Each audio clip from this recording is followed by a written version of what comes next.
Hari esok kita di hadapan Allah Subhanahu wa taala. Bekal seperti apa nanti akan kita bawa di hadirat Allah Subhanahu wa taala. Ketakwaan yang bagaimana nanti akan kita pertanggungjawabkan di hadapan Allah Subhanahu wa taala. Iman yang model bagaimana nanti akan kita bawa menghadap menuju Allah Subhanahu wa taala. Karena waktunya kita kembali atau pulang, satu pun di antara kita tidak tahu. Dan faida jaluhu yastakhiruna as-sa'a wa yastaqdimun. Kalau waktunya sudah tiba, maka itu tidak bisa dimajukan, apalagi kemudian dimundurkan. Maka tiada yang bisa kita lakukan di tiap hari kita kecuali senantiasa kita tingkatkan kualitas ibadah kita, kualitas ketakwaan kita, kualitas bekal kita menuju hadirat Allah Subhanahu wa taala. Karena baginda Nabi pernah bersabda, "Man dakhala al-qabr bila zatin faka'annama raqibal bahr bila safinati."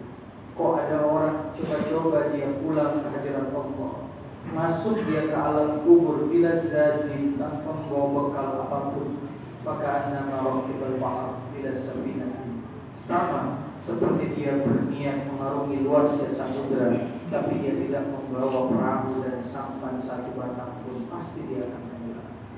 Hadirin, lalu mimbar Jumat yang mulia ini, Khatib seperti perwasiat kepada diri pribadi khususnya dan umumnya pada para jemaah sekalian, mari senantiasa perbaiki kualitas ketakwaan kita kepada Allah Subhanahu wa taala.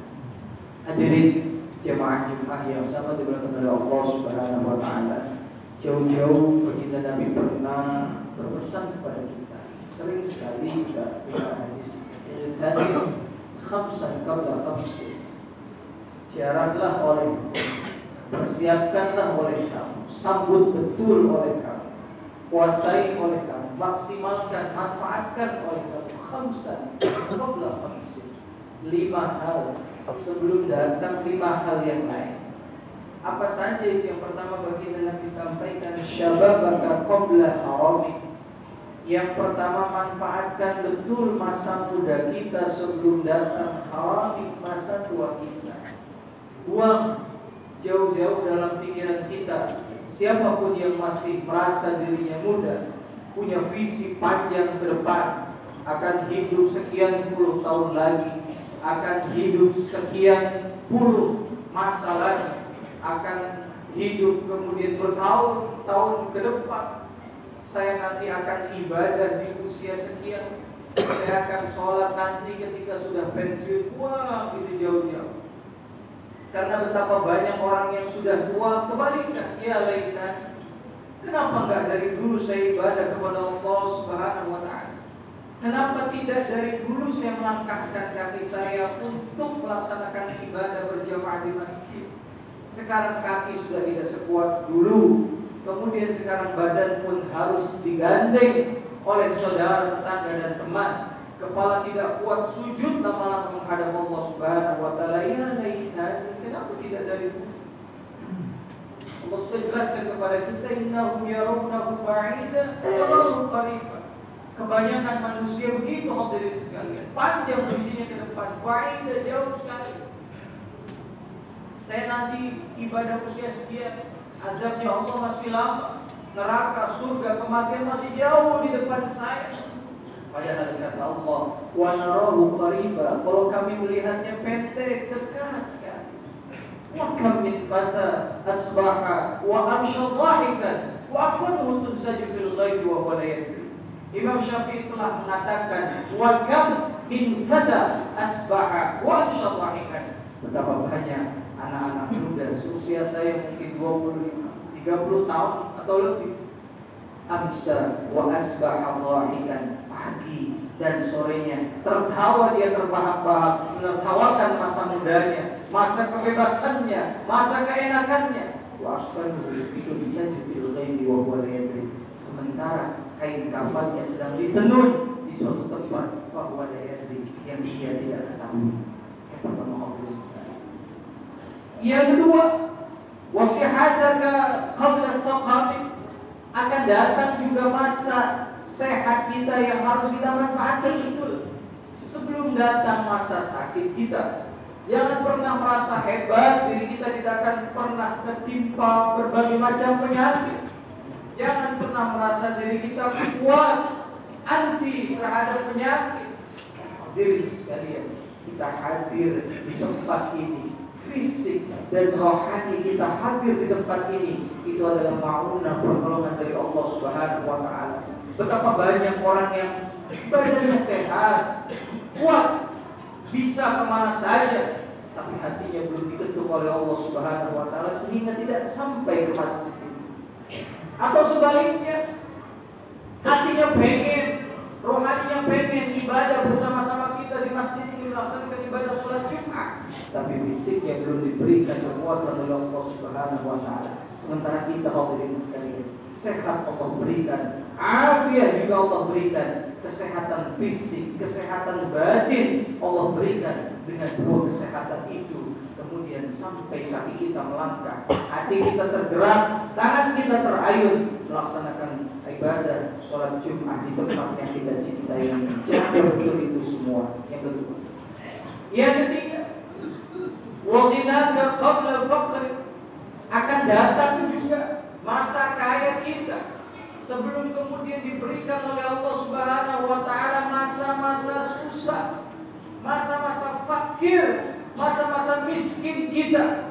Sebanyak apapun, sehebat apapun, sebesar apapun kekayaan, harta, aset yang kita punya itu dalam pandangan kita, ketika Allah Subhanahu wa taala berkehendak mengambil itu semua, ma yaftahillahu lin-nasi min rahmatin fala mumsika. Kalau Allah ingin membuka keran kepada seseorang yang kelihatannya rizkinya tertutup, susah, udah buat Allah. Begitupun sebaliknya, hebat dia kelihatannya, kaya dia, 7 turunan hartanya tidak akan pernah habis. Tapi kalau kata Allah miskin hari ini, maka satu orang pun tidak akan ada yang bisa menghalangi perintah dan kehendak Allah Subhanahu wa taala. Maka baginda Nabi sederhana sekali memandang harta. Apa kata baginda Nabi ketika menjelaskan tafsir surah At-Takasur? Harta itu akanlah fa'abnaita. Kalau kita makan harta itu, hadirin sekalian, afnaita, habis. Jadi kotoran harta itu.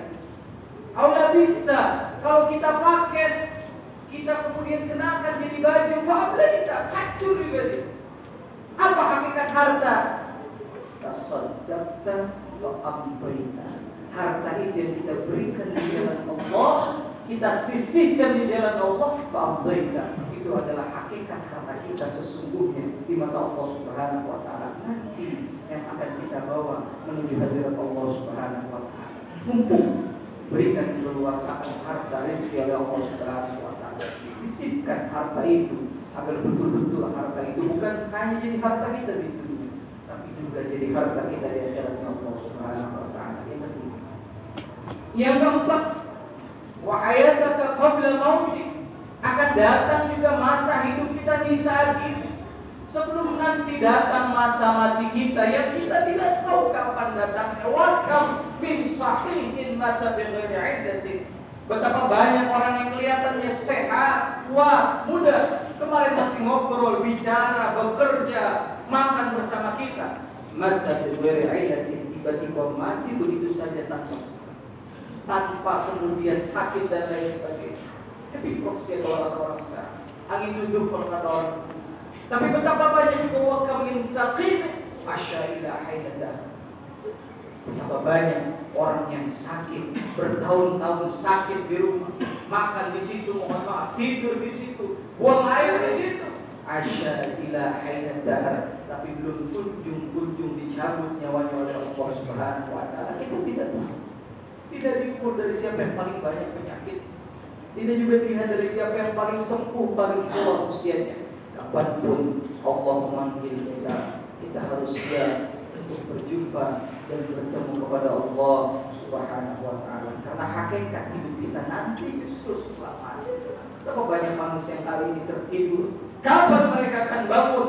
Manusia semuanya dalam keadaan niam, tidur. Besok di alam kubur mereka baru merasakan, mereka akan bangun dan menyesali. Walau tara al mujrimuna nakisu ru'usihim 'inda rabbihim rabbana absarna wa sami'na farji'na na'mal shalihan inna mumkinun. Mereka, kita semua besok ketika kita banyak berbuat dosa di hadapan Allah Subhanahu wa taala, nakisu ru'usihim, nunduk wajah kita di hadapan Allah Subhanahu wa taala, sambil kemudian tidak bisa berkata-kata kecuali absorna, telah kami lihat ya Allah azabmu, wasami'na, telah kami dengar. Kami hanya minta satu, warji'na, kembalikan ke alam dunia, na'mal shalihan inna mumkinun, kami akan beramal soleh, kami baru yakin. Tapi itu semuanya telah terjadi sebagainya. Yang terakhir kata baginda Nabi, wa faradallahu qabla syukri, masa luas kita, masa sempat kita sebelum kemudian datang masa sempit kita. Hukum pasti diberikan kekuasaan, waktu oleh Allah Subhanahu wa taala untuk ibadah, gunakan untuk ibadah. Sebab waktu kita tidak lain hanya menunggu dari satu sholat ke sholat yang lain. Artinya dari satu ibadah ke ibadah yang lain. Faidah farad fansor, kalau sudah melaksanakan suatu kebaikan, ibadah, kerjakan kebaikan yang lain. Ingat ketika ketika kita dilahirkan. Yang pertama kita dengar adalah kumandang azan dari orang tua kita. Besok saat kita pulang kehadiran Allah Subhanahu wa taala di alam kubur, yang terakhir kita dengar adalah iqamah dari anak-anak kita. Artinya hidup kita tiada lain hanya bagaikan dari azan dan iqamah, simple, pendek, sedikit sekali. Kalau tidak kita manfaatkan betul-betul hidup itu. Ya Allah, ya Allah, ya Allah. Mudah-mudahan Allah berikan kepada kita kekuatan untuk senantiasa ibadah kepada Allah Subhanahu wa taala, sehingga kita pulang nanti ke hadirat Allah dalam keadaan husnul khatimah. Amin. Amin ya rabbal alamin. Barakallahu wa lana fil Qur'anil karim. Rafa'ni wa iyyakum bima fihi min al-ayati wa dhikril hakim. Wa taqabbal minna wa minkum tilawatahu innahu huwal ghafurur rahim.